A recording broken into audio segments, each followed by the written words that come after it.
General रजा, ये बड़ा valid point है मेरे ख्याल में, इसके ऊपर आपको राय देनी चाहिए। देखिए मैं इसका जवाब मैं जवाब देता हूँ। पहली बात तो ये है कि जो रिस्पॉन्स है ना इस तमाम चीज़ का, चूंकि ये एक इशू पॉलिटिकल है तो इसका रिस्पॉन्स जो है वो तो स्ट्रेटेजिकली पॉलिटिकल होना चाहिए और जुडिशल होना चाहिए, जिसका पहले भी मैंने जिक्र किया। अच्छा, जहाँ तक रिटायर्ड कुछ लोगों का ताल्लुक है कि वो किसी ट्रेंड को सपोर्ट करते हैं तो ये उनका हक है, वो जाएं। वो अगर फॉर्मली किसी पॉलिटिकल पार्टी को ज्वाइन करते हैं तो वो करें, उसके ऊपर कोई मजायका नहीं है।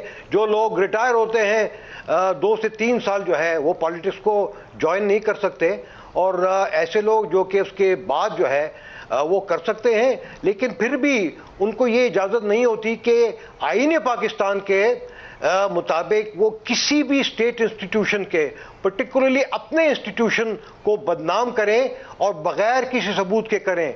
अगर वो ऐसा करते हैं तो उनके ऊपर पाकिस्तान मिलिट्री लॉ एप्लीकेबल होता है और उनके अगेंस्ट डिसिप्लिनरी प्रोसीडिंग्स भी हो सकती है, और ना सिर्फ पाकिस्तान में बल्कि कई ममालिक में ये हुई है किसी के खिलाफ। तो ये उनको मालूम है। चीफ के खिलाफ जो ट्रेंड चले वो काफी नामुनासिब थे।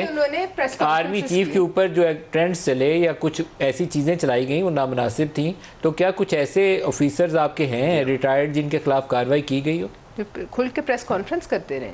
देखें हाँ देखिए, अगर मुझे तो डिटेल उसकी मालूम नहीं है, लेकिन अगर किसी ने इस तरह के काम किए हैं और उनका सबूत जो है मुहैया हुआ है, तो एक तो ये कि अपने जो है ना डिपार्टमेंटल लेवल के ऊपर ज़रूर कोई ना कोई कार्रवाई हुई होगी, लेकिन साथ साथ मेरे ख्याल में जो डिफेमेशन के लॉज हैं वो भी उनके ऊपर अप्लाई होते हैं, और मेरे ख्याल में जुडिशरी में भी जो है ना इनके खिलाफ केसेस जा सकते हैं, लीगली उनको हैंडल किया जा सकते हैं। ठीक है, उसमें उनको अपने दिफा का भी हक है, और अगर उन्होंने नहीं किया, अगर वो समझते हैं कि नहीं ये तो सर, मैं एक बात आपकी इजाजत से जनरल रजा, फौज को हमेशा कहना चाहिए कि आपका सियासत से ताल्लुक नहीं है, प्रोफेशनल आर्मी है, हम आपको सलूट करते हैं, हमारे बेटे हैं, हम आपको सलाम करते हैं, आप पाकिस्तान के लिए कुर्बानियाँ देते हैं, लेकिन सियासी मामला से दूर रहें।